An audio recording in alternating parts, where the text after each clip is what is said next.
Hello everyone and welcome to my channel. It's me again, Chari TV, for today's vlog. Samahan niyo po ako ngayon sa isa na naman panibagong dish na ating lulutuin. Inyong matutunghayan. Tayo po ay magluluto ngayon ng putsero ng Tagalog. Ayan, wag na po nating patagalin. Papakita na po natin sa inyo ang ating mga sangkap na gagamitin. Ayan, meron po tayo ditong 450 grams na pork belly. Meron po tayo ditong 2 tablespoon olive oil, 3 cloves garlic slice, 2 medium onion slice. Meron po tayo ditong 2 pieces na tomatoes cut into cubes. Meron po tayo ditong chili peppers, salt and pepper para sa ating panimpla. And then mag-add lang po tayo dito ng Knorr broth cubes para sa additional na flavor ng ating lulutuin. And then meron din po tayo ditong 3 pieces na potatoes cut into cubes. Meron po tayo ditong saging na saba. Ayan. And then meron po tayong cabbage. At ito yung pinaka-special na ingredients natin gagamitin is yung tomato sauce. Dahil iyan po ang magpapasarap sa ating lulutuin. Kaya wag na natin patagalin to. Tara, simulan na po natin. Ayan. In our preheated pan, maglagay lang po tayo dito ng ating oil para lalong sasarap yung ating lulutuin. Ayan, i-brown muna natin itong ating pork para lalo pong sasarap ang ating lulutuing putsero. Ayan. I-brown lang po natin yung kanyang both sides. Pag medyo golden brown na po yung kabilang sides, yung kabilang sides naman po ang ating lulutuin. Yan. Antayin po natin magiging pantay na po ang kanilang pagkaluto ang kabilang sides para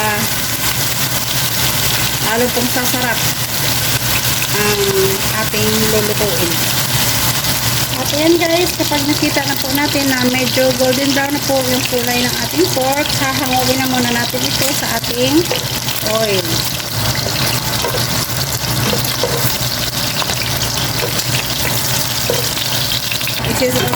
I-set aside na muna natin ito siya para sa ating susunod na gagawin. Ayan.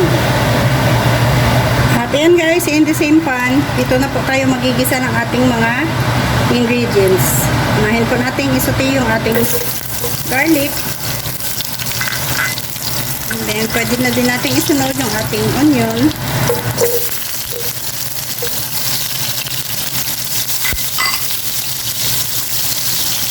Hanggang sa maging aromatic na po ang kanyang amoy. At magiging translucent ang kanyang itsura. And then, pwede na rin natin isunod yung ating cubes na tomato.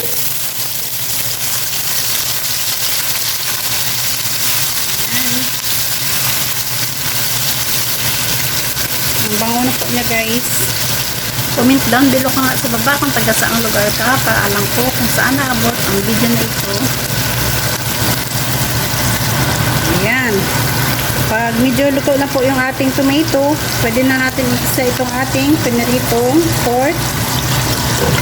Ayan.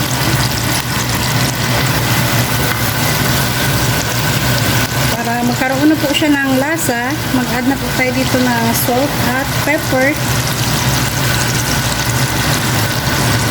Ayan.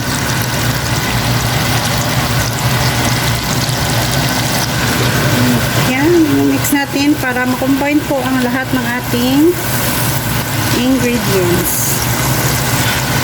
Ayan. Diba? Tsura pa lang. Sobrang sarap na po niya.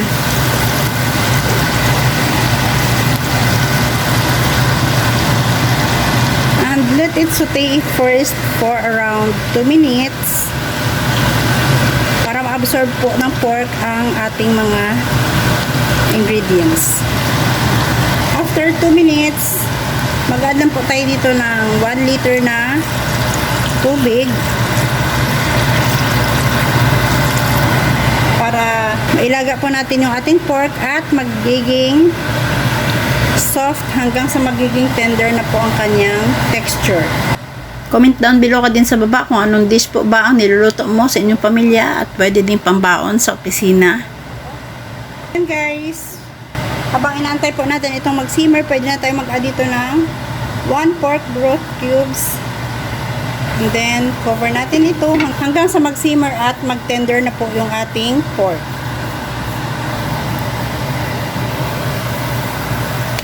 Ayan. Ayan, while simmering, tignan na po natin yung ating pork kung tender na po siya. Ayan. Kulang pa ng konti. Simmer pa natin siya ng konti.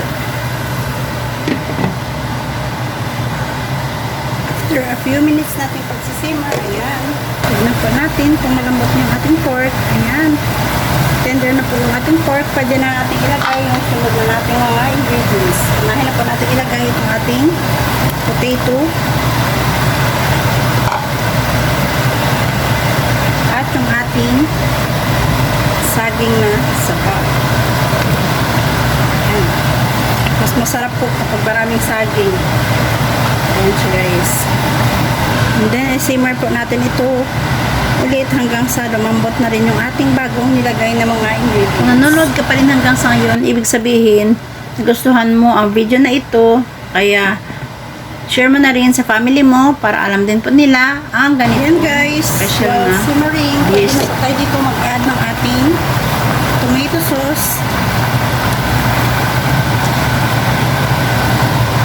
Ayan.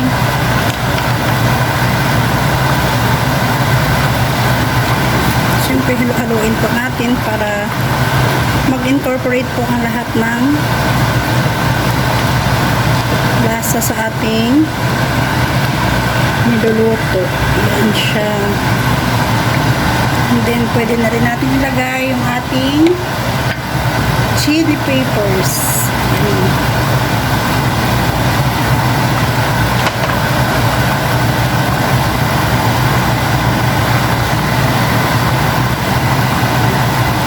Ayan, titikman na po natin ang kanyang lasa kung tama na po ba sa ating preference. Ayan, kapag medyo kulang pa po ang kanyang lasa, pwede po kayo mag-additional ng salt at saka pepper para magiging balance. And then, pwede din po kayo dito mag-add ng salt, ng sugar pala. Pwede tayo mag-add dito ng asukal para pampabalance po ng ating timpla. Ayan, mag-add naman po tayo dito ng konting asukal lamang po para hindi po siya ma-overpower sa ating nilagay na tomato sauce. Para lalong lalabas po ang kanyang natural na lasa na may tomato sauce po siya. Ayan o. Ayan guys, pwede na rin natin ilagay yung ating kinat na mga cabbage.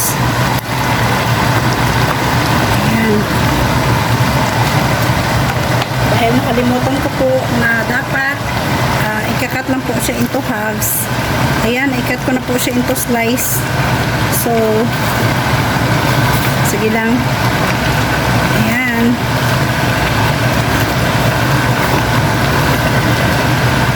At ayan na guys, luto na po yung ating putserong Tagalog. Ready to serve na po yung ating putserong Tagalog.